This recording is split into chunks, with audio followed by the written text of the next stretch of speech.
읽겠습니다. 대저 패역한 자는 여호와께서 미워하시나 정직한 자에게는 그의 교통하심이 있으며. 세번역 성경으로 다시 한번 읽어드리겠습니다. 참으로 주님은 역겨운 일을 하는 사람은 미워하시고 바른 길을 걷는 사람과는 늘 사귐을 가지신다. 아멘. 아멘. 하나님과의 우정을 키워가기라는 제목으로 목적이 이끄는 삶 12일차 말씀을 같이 나누려고 합니다. 성령께서 함께 하시기 원합니다. 우리는 노력하는 만큼 하나님께 가까워질 수 있다 라고 릭 워렌 목사님은 이야기합니다. 다른 우정과 마찬가지로 하나님과의 우정을 키워가기 위해서도 노력이 필요합니다. 저절로 그렇게 되는 것이 아닙니다. 열정, 시간, 그리고 에너지가 필요합니다. 하나님과의 더 깊고 친밀한 관계를 원한다면 우리는 우리의 감정을 그분과 솔직하게 나눌 수 있는 방법을 배워야 합니다. 그분이 우리에게 무엇을 하도록 요청하실 때 그분을 신뢰하고 그분이 마음 쓰는 것을 배우고 또 그분을 무엇보다 그분과의 우정을 소망해야 합니다. 그러기 위해서는 세 번째, 하나님 앞에서 정직해야 합니다. 하나님과 더 깊은 우정을 쌓는 첫 단계는 완벽하게 솔직한 거예요. 우리의 잘못과 느낌에 대해서 솔직해지는 겁니다. 하나님, 제가 이런 문제가 있습니다. 하나님, 제가 이런 생각을 가지고 있습니다. 물론 하나님은 우리에게 완벽한 것을 기대하는 것이 아닙니다. 하지만 정직함을 원하시는 거죠. 성경 속의 하나님 친구들 그 누구도 완벽하지 않았습니다. 만일 하나님과의 우정에 필요한 것이 완벽함이었다면 우리는 그분의 친구가 될 수 없었을 겁니다. 다행히 하나님의 은혜로 예수님은 여전히 죄인들의 친구이십니다. 성경에서 하나님의 친구들은 그들의 감정에 솔직했고 자주 불평했고 잘못 추측하기도 했고 비난했고 또 창조주와 논쟁을 벌이기도 했습니다. 그러나 하나님은 이러한 솔직함을 문제 삼지 않으셨어요. 오히려 격려하셨습니다. 그러니까 오늘 우리가 우리의 신앙에 대해서 의문을 갖는 것, 우리가 하나님에 대해서 의문을 갖고 하나님과 격렬하게 경론하고 이야기하고 나누고 하는 그 모든 것에 대해서 하나님 싫어하시는 게 아니에요. 교회도 마찬가지입니다. 여러분, 교회에서 목사님하고 대화하거나 또 질문 있거나 이야기할 때 두려워하지 마십시오. 그러나 한 가지는 알아셔야 돼요. 목사도 완벽하지 않아요. 여러분들의 알맞는 답을 줄 수는 없어요. 오직 하나님만이 그것을 주시겠죠. 주신 줄 믿습니다. 그 하나님이 오늘 우리와 함께 이야기하고자 하십니다. 성경에서 오늘 우리는 하나님이 아브라함이 소돔이 멸망할 것에 대해서 질문하고 하나님께 도전하는 것을 허락하는 것을 우리가 볼 수 있습니다. 아브라함은 그 도시 소돔과 고모라를 구하기 위해서 무엇이 필요한지에 대해서 하나님을 계속 귀찮게 했습니다. 결국 의인의 숫자를 50명에서 10명으로 낮춰서 협상도 했습니다. 하나님은 또한 다윗이 불공평합니다. 또 배신당하고 또 버림받음에 대해서 말하는 것에 대해서 비난하는 것을 참고 들으셨습니다. 그리고 하나님이 자신을 속였다고 주장하는 예레미야를 벌하지 않으셨습니다. 욥은 고통당할 동안 그의 괴로움을 표현할 수 있었고 결국 하나님은 욥의 정직함을 옹호하셨고 욥의 친구들이 오히려 정직하지 못한 것을 질책하셨습니다. 하나님은 그들에게 너희는 나에게 또한 나에 대해서 솔직하지 않았다. 나의 친구 욥은 그렇지 않다. 나의 친구 욥은 이제 너희를 위해 기도할 것이고 나는 그의 기도를 들을 것이다 라고 욥기서 42장 7절에 말씀하고 있습니다. 솔직한 우정을 보여주는 예 가운데 놀라운 하나는 출애굽기 33장 140인데 하나님이 이스라엘의 불순종에 대한 실망을 솔직하게 표현하신 사실입니다. 하나님은 모세에게 약속의 땅을 주기로 한 약속을 지키겠지만 그들과는 광야에서 한 발자국도 더 나가지 않겠다고 말씀하시고 있습니다. 하나님은 이스라엘 민족의 태도에 질리셨습니다. 당신이 어떤 감정을 갖고 계셨는지 모세에게 정확하게 알려주셨죠. 거기에 모세는 하나님의 친구로서 솔직하게 대답을 합니다. 주님, 당신은 저에게 이 민족을 이끌고 가라고 말씀하셨지만 누구를 저와 함께 보내실 것인지에 대해서는 알려주지 않으셨습니다. 제가 기억하기에는 제가 당신에게 특별한 존재라면 당신의 계획을 제게 보여주십시오. 또 기억해 주십시오. 이들은 당신의 백성입니다. 당신의 책임 아래에 있는 사람들입니다. 당신이 그들을 이끌지 않는다면 지금 당장 이 여정을 취소시켜 주십시오. 그렇지 않으면 당신이 이 일에 저와 함께 또 당신의 백성과 함께 계신다는 사실을 어떻게 알 수 있겠습니까? 우리와 함께 가실 것입니까? 아니면 가지 않으실 겁니까? 하나님은 모세에게 말씀하십니다. 알았다. 내가 말한 대로 나는 할 것이다. 내가 너를 잘 알고 너는 내게 특별하기 때문이다. 출애굽기 33장 33장 12절부터 17절까지 이렇게 그 내용으로 이야기하고 계신 겁니다. 하나님이 이처럼 솔직하고 극도로 정직한 우리를 감당할 수 있을까요? 물론이죠. 진정한 우정은 숨김없이 털어놓는 이야기들을 바탕으로 이루어집니다. 뻔뻔스럽거나 모렴치한 것처럼 보이는 것도 하나님께는 솔직함으로 보여집니다. 하나님은 친구들의 열정적인 말에 귀 기울이십니다. 여러분, 그렇게 이야기하는 것에 대해서 사람들에 대해서 믿고서 이야기하는 경우들이 굉장히 많지만 배우자나 또 자녀들이 많이 있지만 여러분 그들을 조심하십시오. 여러분들과 어긋나면 언제 칼을 들이댈지 모릅니다. 그러나 하나님은 그렇지 않으신다는 겁니다. 지금까지 우리의 삶 가운데 속았다고 느꼈거나 실망했던 부분들에 대해서 숨기고 있던 하나님에 대한 원망이나 분노를 고백해야 할 때도 있을 겁니다. 하나님이 우리의 삶에서 모든 것을 합력하여 선을 이루신다는 사실을 깨달을 만큼 성숙하기 전까지는 우리 모두가 외모, 배경, 응답받지 못한 기도, 과거의 상처, 그리고 우리가 하나님이라면 바뀌었을 여러 가지 것들에 대해서 하나님께 분노를 품고 있을 것이죠. 사람들은 때때로 다른 사람들에게서 받은 상처를 가지고 하나님을 원망하기도 합니다. 윌리엄 바커스는 이렇게 얘기합니다. 하나님과 우리 사이에 숨겨진 틈을 만드는 것이라고요. 원한은 하나님과의 우정을 가로막는 가장 큰 장벽입니다. 그분이 나에게 이것을 허락하셨다면 내가 왜 그분과 친구가 되어야 하지?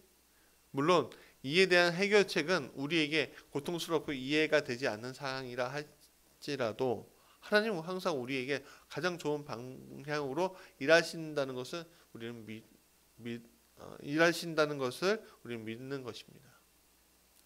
하지만 분노를 표출하고 우리의 감정을 드러내는 것이 치유의 첫 단계예요.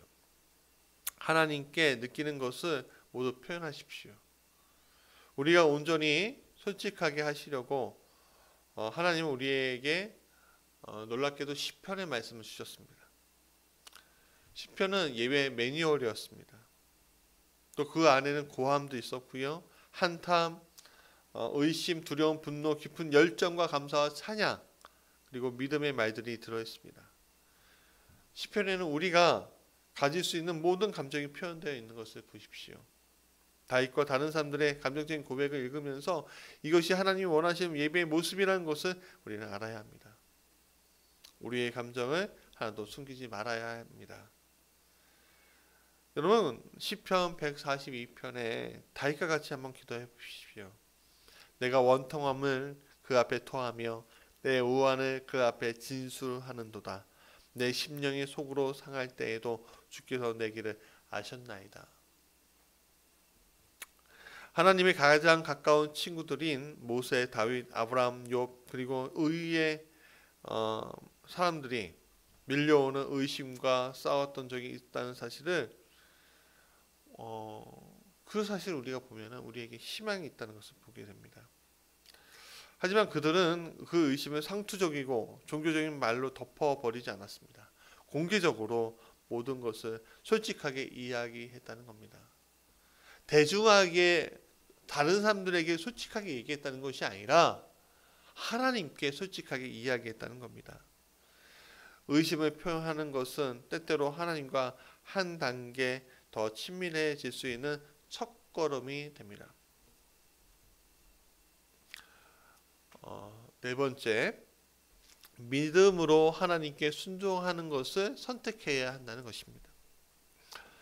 우리가 하나님의 지혜를 신뢰하고 그분의 말에 순종할 때마다 심지어 그것을 이해하지 못한다 하더라도 하나님과의 우정은 깊어질 수 있습니다.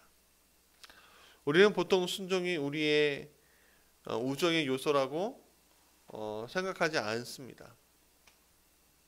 그것은 친구가 아닌 부모 또는 우리의 높은 사람들, 직장인들이면 상관, 상사와의 관계에 어울리는 것으로 생각할 수 있지만 하나님과의 관계에서는 다르다는 거예요. 예수님은 순종이 하나님과 친밀한 관계를 갖기 위한 필요한 모든 요소임을 분명히 말씀하셨습니다. 그래서 요한복음 15장 14절에 너희가 나의 명하는 대로 행하면 곧 나의 친구라 라고 하신 것입니다. 여러분 어저께 말씀드렸다시피 예수님이 우리를 친구라 부르신 것은 왕궁에서 왕의 친구들을 의미할 수 있다는 사실을 생각해 보십시오.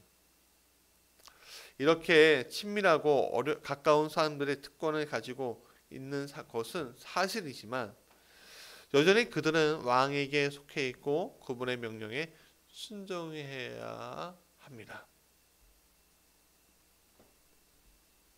우리가 하나님의 친구이기는 하지만 그분과는 동등한 관계는 아니에요. 여러분 대통령을 생각해 보십시오. 대통령도 친구들이 있습니다. 보좌진들도 있고요. 그러나 이 대통령이 결정하고 대통령이 무엇을 결제하고 하는 것에 다른 사람들이 개입하면 어떻게 됩니까? 우리는 그것을 저번에 봤습니다. 국정농단이라고 하잖아요. 국정농단. 대통령이 해야 할 것을 국민이 선출하지 않은 사람이 하면은 큰 문제가 일어납니다.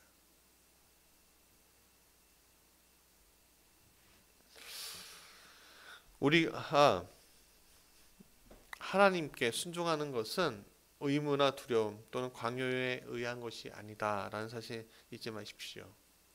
대신 그분에 대한 사랑과 하나님은 우리에게 가장 좋은 것이 무엇인지 알고 있다는 믿음에서 순종하는 것입니다.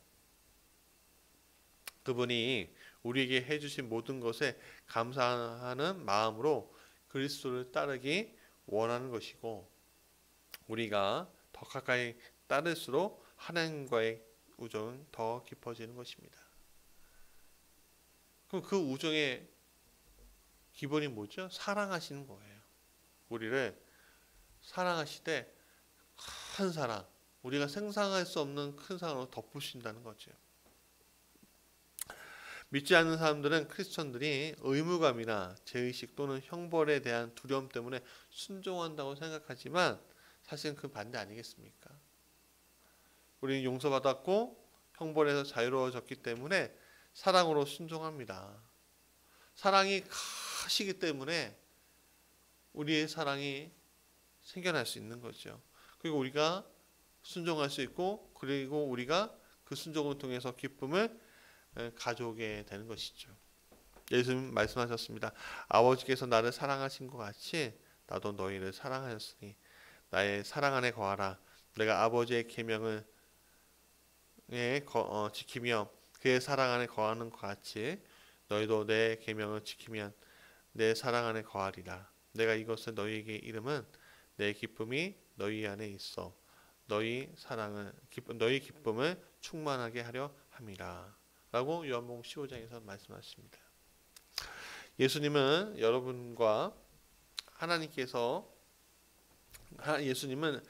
여러분이 하나님께 하셨던 것처럼 우리도 똑같이 행동하기를 바라시고 계십니다. 예수님과 아버지와의 관계는 우리와 예수님과의 관계의 모델입니다. 예수님은 사랑으로 아버지께서 요청하신 모든 일을 행할 줄 알았습니다. 여러분, 진정한 우정은 수동적인 것이 아니라 행동하는 것이죠. 그래서 예수님이 우리에게 다른 사람을 용서하고 도움이 필요한 사람을 외면하지 않고 내 소유를 나눠주고 우리의 삶을 깨끗이 하고 용서하고 다른 사람들을 당신에게 데려오라고 하실 때 우리는 사랑으로 즉시 순종할 줄 알아야 한다는 것입니다. 우리는 자주 하나님을 위해 위대한 일을 하라고 도전을 받습니다. 하지만 실은 하나님은 작은 일에 사랑하는 마음으로 순종하는 것을 더 기뻐하시는 것을 여러분 믿으십시오. 다른 사람들은 알아채지 못하겠지만 하나님은 아시고 계십니다. 그렇기 때문에 하나님은 아시고 그 행동에 대해서 예배로 여기신다는 거예요. 여러분, 정말 세상적인 어떤 위대한 기회는 일생에 단 한 번밖에 올 수 없을지도 모릅니다. 뭐 3번 올 수도 있고요. 그렇지만 작은 기회들은 항상 우리 주위에서 찾아볼 수 있습니다. 진리를 이야기하는 것, 친절하게 행동하는 것, 그리고 다른 사람들을 격려하는 것 같은 작은 일을 통해서 우리는 주님께 기쁨을 드릴 수 있습니다. 하나님은 우리의 기도, 찬양 혹은 헌금보다 작은 순종의 모습을 더 소중하게 여기신다는 것을 잊지 마십시오. 성경은 말합니다. 사무엘상 15장 22절에 여호와께서 번개와 다른 제사를 그 목소리에 순종하는 것을 좋아하심 같이 좋아하시겠나이까. 순종이 제사보다 낫고 듣는 것이 그 순양의 기름보다 나으니 라고 얘기합니다. 예수님은 30살에 요한에게 세례를 받으시고 공식적인 사역을 시작하셨습니다. 그래서 하나님은 하늘에서 말씀하셨죠. 이는 내 사랑하는 아들이요 내 기뻐하는 자라. 30년 동안 예수님은 무엇을 하셨길래 하나님을 그토록 기쁘게 하셨을까? 성경에서 그 시간에 대해서 한 구절밖에 이야기하지 않아요. 바로 누가복음 5장 21절인데 예수께서 한 가지로 내려가사 나사렛에 이르러 순종하여 밭으시더라. 여러분, 하나님께 기쁨을 드리며 산 30년의 세월이 순종하며 사셨다라는 구절로 단 이 한 문장으로 요약돼 버렸습니다. 5번째입니다. 하나님이 소중히 여기시는 것을 소중히 우리는 여겨야 한다는 것이죠. 이것이 친구의 모습입니다. 상대방에게 중요한 것에 대해서 함께 마음을 써야 합니다. 하나님의 진정한 친구가 될수록 하나님이 신경 쓰시는 부분들에 대해서 우리가 더 신경 써줘야 한다는 거죠. 하나님이 슬퍼하시는 문제에 대해서 함께 슬퍼하고요. 하나님이 기쁘시게 하는 것에 대해서 함께 기뻐하게 될 것입니다. 여러분들이 사랑하는 대상이 생기면요. 사랑하는 마음이 깊어지면 깊어질수록요. 그 사람의 마음에 합당한 사람이 되려고 노력하는 것을 우리가 볼 수 있지 않습니까? 하나님과의 관계도 마찬가지입니다. 바울이 좋은 예이죠. 하나님의 관심거리가 맞다면 그의 간심거리였습니다. 하나님이 열정이 그의 열정이었던 것을 놓치지 마십시오. 고린도후서 11장 2절에 내가 하나님의 열심으로 너희를 위하여 내 열심을 내노니 내가 너희를 정결한 처녀로 한 남편인 그리스도께 드리려고 중매함이로다. 다윗도 마찬가지였습니다. 시편 69편 9절에 주의 집에 대한 열정이 제 안에서도 타고 있습니다. 그러니 당신을 모욕하는 자는 저 또한 모욕하는 것입니다. 여러분, 하나님이 가장 관심을 기울이시는 것은 무엇일까요? 그분의 백성을 찾는 겁니다. 잃어버린 자녀를 찾는 겁니다. 예수님이 이 땅에 오신 이유가 그것 때문입니다.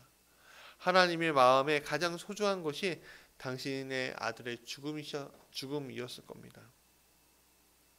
두 번째는 하나님의 자녀들이 예수님의 죽음에 관한 이야기를 다른 사람들에게 전하는 겁니다. 하나님의 친구가 되기 위해서 우리는 하나님이 걱정하시는 잃어버린 세계에 대해서 함께 걱정해야 합니다. 하나님의 친구는 자기 친구들에게 하나님에 대한 이야기를 하게 될 것입니다. 또 우리는 그 무엇보다 하나님과의 우정을 소망해야 한다고 이야기할 수 있습니다. 다섯 번째입니다. 시편은 소망의 예를 많이 제시하고 있습니다. 다윗은 무엇보다 하나님을 아는 것을 열망했습니다. 그는 동경했고요, 사모했고요, 목말랐고요, 갈망 같은 단어들을 사용하면서 하나님의 정말로 간절하게 원했습니다.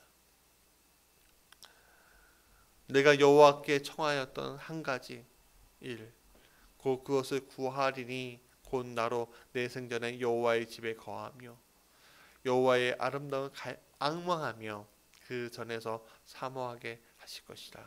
시편 27편 4절, 시편 63편 3절, 주의 인자가 생명보다 나음으로.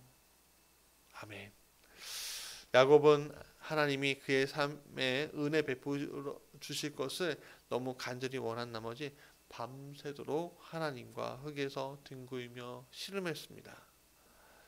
그리고 창세기 32장 26절이 말합니다. 당신이 내게 축복하지 아니하면 가게 하지 아니하겠습니다. 축복하지 아니하면 못 갑니다 라고 얘기했습니다. 근데 이 이야기가 놀라운 이유는 전능하신 하나님이 야곱이 승리하게 하셨다는 것입니다. 하나님은 우리가 그와 몸싸움을 한다고 해서 불쾌해 하지 않으셨습니다. 왜냐하면 몸싸움 하려면 어떻게 해야 되죠? 개인적인 접촉 같은 것들이 있어야 합니다. 그러면 그것은 더욱 가까이 갈 수 있는 요소가 되는 거죠. 그것은 열정적인 행동이고 하나님은 우리가 그런 열정을 품는 것을 굉장히 좋아하신다는 것입니다. 좋아하십니다. 바울 또한 하나님과의 우정에 매우 열정적인 사람이었습니다. 그것이 그의 최우선 순위였고 중심이었고 목표였습니다. 이러한 이유로 하나님은 바울을 아주 중요한 일들에 사용하셨습니다. 빌립보서 3장 10절에 이렇게 얘기합니다. 나의 확고한 목표는 그분을 알고 그분과 더 깊은 관계를 맺으며 그분과 더 친밀해지고 그분의 인격을 놀라운 부분을 더욱 많이 그리고 명확하게 이해하고 알고 인식하는 것이다. 여러분, 우리가 원하는 만큼 하나님과 가까워질 수 있다는 것은 사실입니다. 즉 하나님과의 친밀한 관계는 우연이 아닌 우리의 선택이고 우리가 의도적으로 추구해야 한다는 것입니다. 그러니까 하나님의 사랑이 왔지만 그것을 선택하고 의도적으로 그분과는 만나고 그분과의 우정을 위해서 우리가 하는 것은 굉장히 우리의 선택권에 지어진 것이다. 그게 자유의지 아니겠습니까? 여러분은 어떤 것보다 하나님과의 관계를 원하십니까? 그러면 여러분이 가치를 두고 있는 것은 무엇입니까? 여러분들이 가지고 있는 가치는 다른 것들을 포기할 만한 것입니까? 아니면 당신이 가지고 있는 가치는 필요한 습관을 기르고 기술을 습득하는 노력을 할 만한 가치가 있는 것입니까? 어쩌면 과거에는 하나님에 대한 열정이 있다가도 지금은 그 열정을 잃어버릴 수도 있습니다. 예배소 교회의 크리스천들이 그랬습니다. 그들은 첫사랑을 잃어버렸고 해야 할 올바른 일들을 모두 했지만 그것은 사랑이 아닌 의무감으로 했습니다. 단순히 습관적인 신앙생활을 하며 지금까지의 모습으로 살았다면 하나님이 여러분의 삶에 고통을 주실 때 너무 놀라지 마십시오. 고통은 어쩌면 열정을 위한 연료입니다. 우리가 보통 때 갖지 않고 있던 변화에 대한 열망을 일으키는 에너지인 거예요. C.S. 루이스는 고통은 하나님의 확성기라고 말했습니다. 이런 영적인 무기력함에서 우리를 일으키는 하나님의 방법입니다. 우리가 부딪히는 문제는 벌 받는 것이 아닙니다. 그것은 우리를 사랑하시는 하나님이 주시는 경고입니다. 하나님은 우리에게 화나신 것이 아니라 우리를 아주 깊이 사랑하시고 생각하시고 당신과의 교제 가운데 우리를 다시 이끄시기 위해서 일하시는 것입니다. 하지만 하나님에 대한 열정을 다시 불태우는 더 쉬운 방법이 있습니다. 그것은 하나님께 달라고 요구하는 겁니다. 그리고 그것을 얻을 때까지 계속 기도하는 겁니다. 이렇게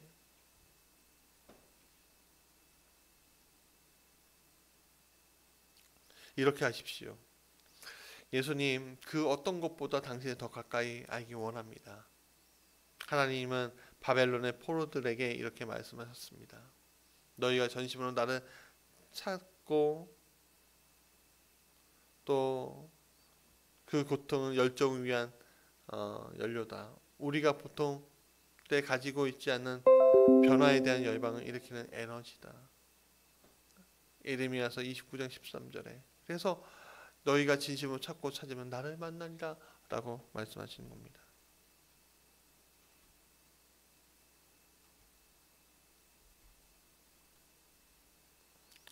자, 삶으로 떠나는 질문을 하겠습니다. 나는 오늘 하나님과 더 가까워지기 위해서 어떤 현실적인 선택을 할 것인가? 라는 질문입니다. 여러분, 하나님과 더 가까워져야 합니다. 하나님은 그것을 원하고 계시고 그래서 오늘 우리를 찾고 계신 겁니다. 그런 믿음을 가지고 오늘 고통 가운데 찾지 마시고 더 가까이 가기 위해서 찾으시는 여러분들 되길 간절히 원합니다. 기도하겠습니다. 하나님, 오늘 우리가 하나님과 우정을 가지고 누리기 원합니다. 하나님을 더 사랑합니다. 하나님과 함께 동행하기 원합니다. 하나님의 역사 안에 우리가 있기 원합니다. 주여 역사하여 주시고 도와주시고 붙잡아 주옵소서. 오늘 우리에게 주시는 그 놀라운 은혜 안에 우리가 거하기 원하오니 주여 함께 하시고 우리를 붙잡아 주옵소서. 주님을 사랑하는 마음이 더해지게 하시고 주님을 위해 그 우정을 지키는 믿음의 사람들 될 수 있도록 도와주시고 야곱처럼 씨름하게 하시고 하나님과 논쟁하되 하나님의 깊은 사랑을 놓지 않게 하여 주옵소서. 주여, 어느 때까지입니까? 어느 때까지입니까? 나는 인생의 질문 앞에서 하나님은 외면하지 않으실 줄 우리 믿습니다. 주여, 오늘 우리 성도들 이 새벽에 기도할 때 하나님 역사하여 주옵소서. 예수 그리스도의 이름으로 기도합니다. 아멘. 하늘에 계신 우리 아버지의 이름을 거룩하게 하시며 아버지의 나라가 오게 하시며 아버지의 뜻이 하늘에서와 같이 땅에서도 이루어지게 하소서. 오늘 우리에게 일용할 양식 주시고 우리가 우리에게 잘못한 사람을 용서하여 준 것 같이 우리 죄를 용서하여 주시고 우리 시험에 빠지지 않게 하시고 악에서 구하소서. 나라와 권능과 영광이 영원히 아버지의 것입니다. 아멘.